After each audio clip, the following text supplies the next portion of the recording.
Hello, everybody. This is Kyle Speed One coming to you from the workbench. Yeah. Well, she's finally done, folks. I just finished up the bed area and the ramp area this morning. Painted silver and that green. And it's already got 2 coats of clear, Rust-Oleum clear gloss ×2. And this is how she turned out.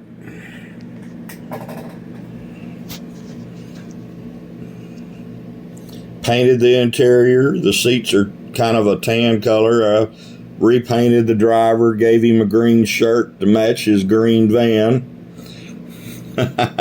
Hand painted the headlights, the rims around the headlights, and the turn signals.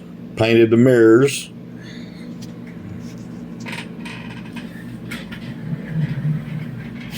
That's what it looks like with the ramp down.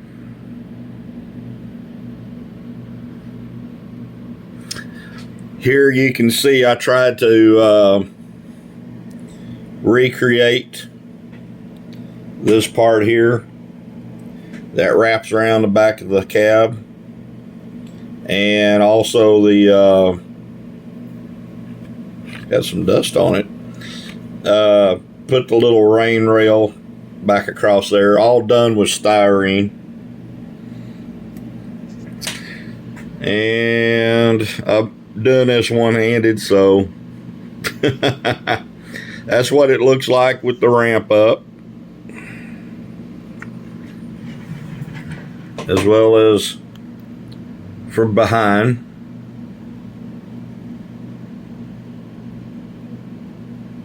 Okay.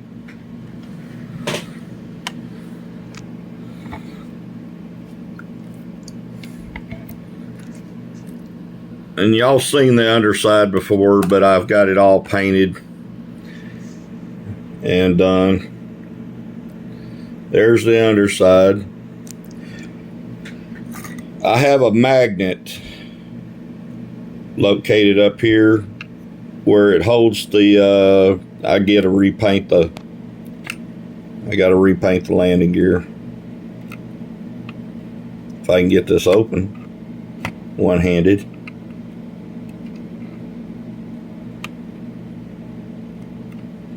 There we go. There's the landing gear in the pocket for the landing gear.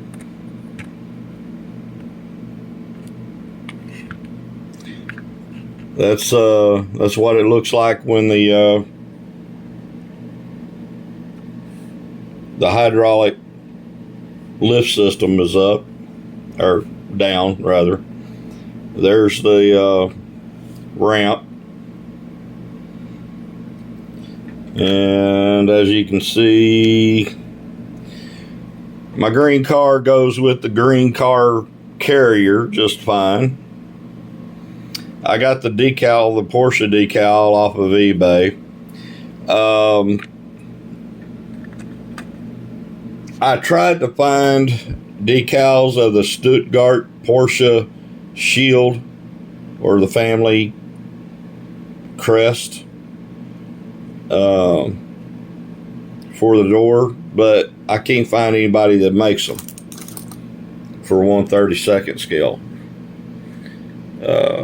So that's why it very minimalistic, right? Now, because of the height,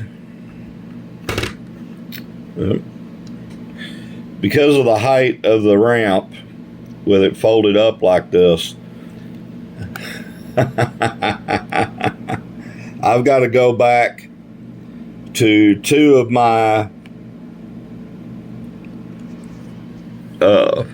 what do you call them? It's the fixture that holds the upper track in place at the height that you want it at, that I got from Racetrack Scenics. I've got to make modification to 2 of those, so this ramp will clear the underside of that structure. And it's not going to hurt anything, since I can only drive this van, because of the length of it, on the outside rail of the track. It's not going to hurt anything. The track's not that heavy to bear the weight. So yeah, that's there you can see the driver. He even got him a green stripe on his uniform there, on his jacket. I painted the dash. It's got some accents on the dash. But yeah, that's how it turned out. And when I get my modification done to the understructure of the overhead, then I'll, of course, produce a video of it actually running on the track, which it already has. It runs just fine. I could temporarily take the piano wire out of the hinge and leave the ramp off and just carry the car that way, and it wouldn't hurt anything. It's just I need to make that adjustment to the overpasses, so I'll have clearance without any interference. But that's basically it, guys. She is done. It's been a joy. It's been a labor of love. I hope you enjoyed the other video, or videos and or postings that I've made on this subject. It's a neat little setup. And as I stated before in the other video, this is made from 2 Scalextric 1/32 scale Volkswagen vans, cargo vans. Okay.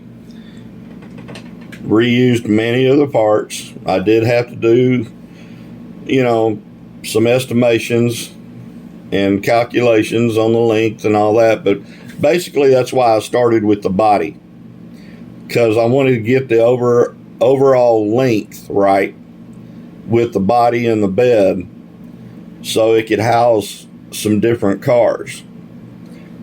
And I used the Porsche 904s as a helper in the design of this thing. Once that was done, once I established the body length, then I could work on the chassis and, do the work that I needed to do to stretch the chassis out and rebuild it to where it would fit within the wheel wells properly. Okay. I may have neglected to say that on my other video, but yeah, there it is.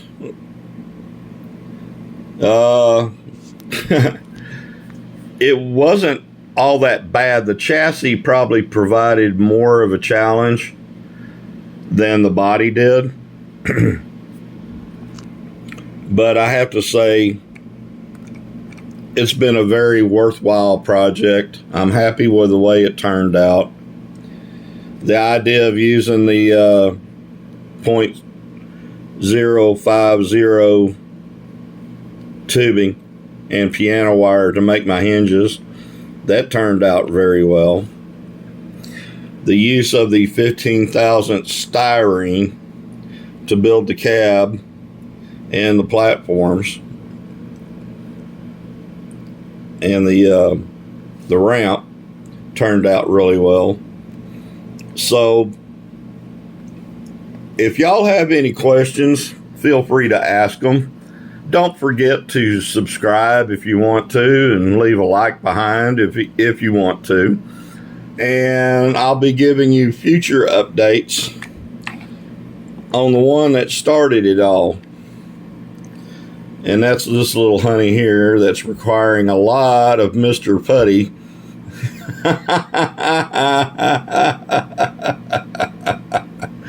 There's the Scalextric Volkswagen van front end, the cab area.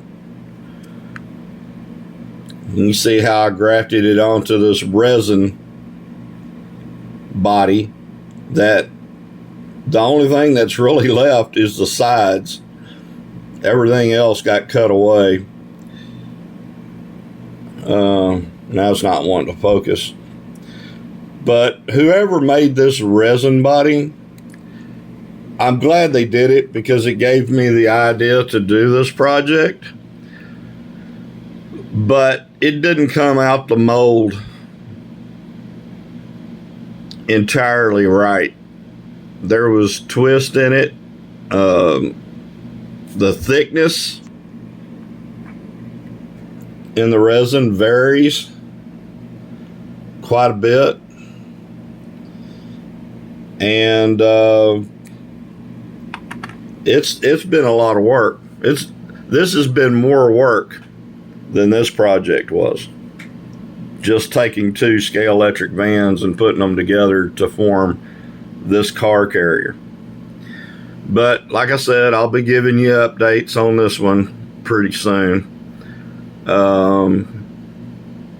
Things I like about it, things I don't like about it.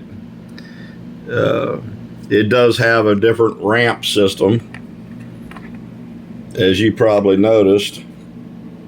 Back here, it actually slides out. I'll be putting a filler piece in this gap here. Yeah, I'll be putting a filler piece in there. But this is actually one of the vans, Scalextric's vans, rear ends that I grafted onto this resin body. So I'll be able to put the lights in and the lenses in and everything, and to have it basically lighted and perform just like this one, only with a, let's see,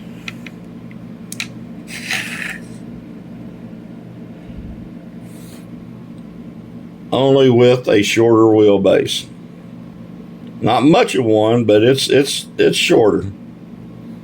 Okay, so as I said before, like and subscribe if you feel like it. Leave me a thumbs up if you feel like it. Ask any questions if you feel like it. And I'll talk to you later. Bye.